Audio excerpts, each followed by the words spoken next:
We're back with Joy Reid, host of MSNBC's The Readout, who taught a course on race, gender, and politics as a visiting professor at Howard University this past spring.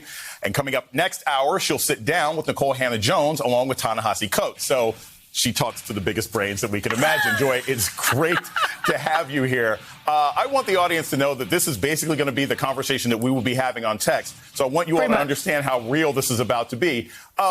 First off, I want to ask you, as someone who has taught at Howard University, who knows what those students are like, talk about the significance of Nikole Hannah-Jones going to Howard University over Chapel Hill. What does that mean to the students? What does that mean to the institution?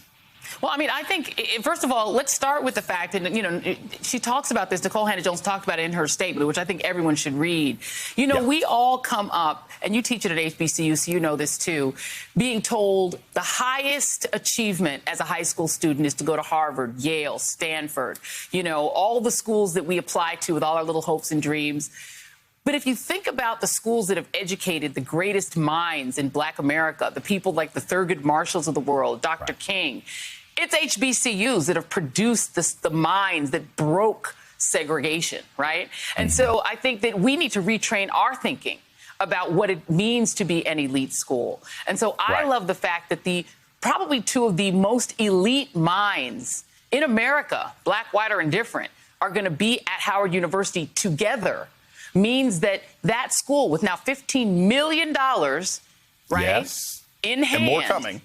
And more coming to be able to educate. I taught some of the brightest, most interesting, most, you know, they challenging students that I've ever dealt with when I was teaching that course at Howard. These young people deserve to have the absolute best in terms of instructors, and they're about to get it.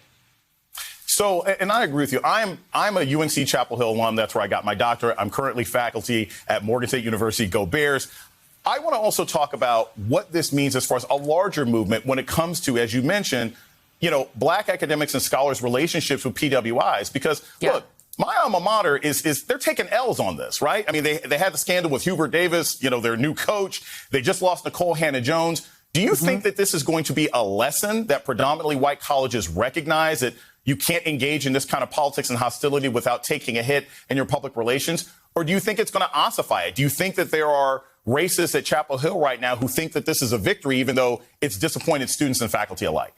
Well, I mean, they may think it's a victory until elite high school seniors start rethinking whether they'd rather be at UNC or at Howard. Because if I'm now coming up and I have an interest in journalism, or I have an interest in history, if I have an interest in learning about this country and then learning to speak about it and becoming a public intellectual, I'm now putting Howard much higher on my list than UNC. They've lost the hot faculty. They're going to start losing recruits. And when they start losing recruits, which means that all of their other programs get weaker, when faculty besides Nikole Hannah-Jones start saying, you know what, maybe I don't want to teach at a school where they allow a right-wing member of the board to determine who can get tenure and to undercut and try to humiliate her and make this brilliant woman who's got a Pulitzer Prize and a MacArthur Genius Award in her pocket, make her humiliated by saying you can only teach here without tenure, with no academic freedom and no safety in terms of your job security. You might start to see a lot of other people start to walk away. And I do hope that that's what happens. I feel badly for the students at UNC. There are a lot of great students that are going to miss out. But you know what? This is a lesson that university needs to learn. I hope they lose a lot of money, too. Honestly, Joy, I don't think they'll learn their lesson until a #1 basketball recruit comes out and says, you know what, I'm going to leave Chapel Hill because I want to study critical race theory at Howard. I think when that happens, suddenly they'll start paying attention. How do we don't know it doesn't, right? Because these schools only care about money. And let's just remember, the right is in this war to suppress information. They're so terrified that Americans can't handle the truth about the founders.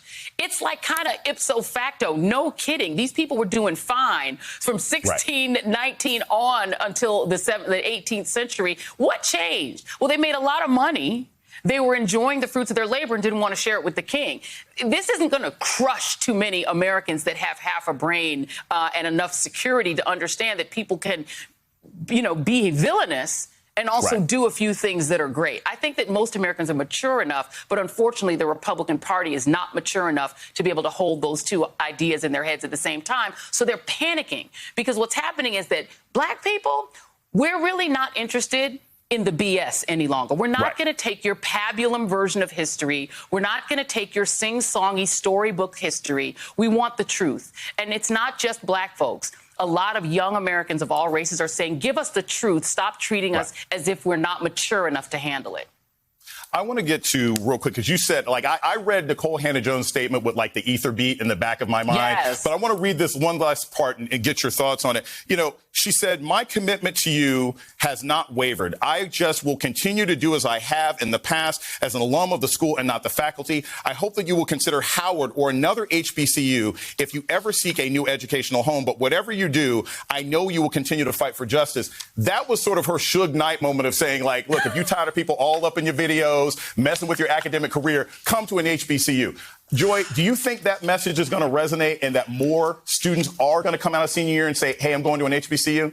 But hold on a second. That was written and that was directed at Dean King, who's a top dean at UNC. So if she starts to get faculty to start coming to Howard, I mean, let's just be clear. Howard University just pulled a coup. You want to talk about a coup? Right. This is January 6th, right? The attempted coup. That one failed. This one succeeded. For Howard University right now, they could start to attract top academic talent in terms of students, but also in terms of faculty. And those faculty are very highly sought after, as you know, being an academic guy yourself. If people start saying, you know what, where I want to be is where Nikole Hannah-Jones and Ta-Nehisi Coates are, and the amount of endowment money they're going to be able to put in place, and other HBCUs are going to start to compete. You have now created a creative marketplace at HBCUs that hasn't been this hot since the 1950s. So I am excited to see whether or not that marketplace produces incredible financial and academic results for Howard and for other HBCUs. And sorry, UNC, you dropped the bag.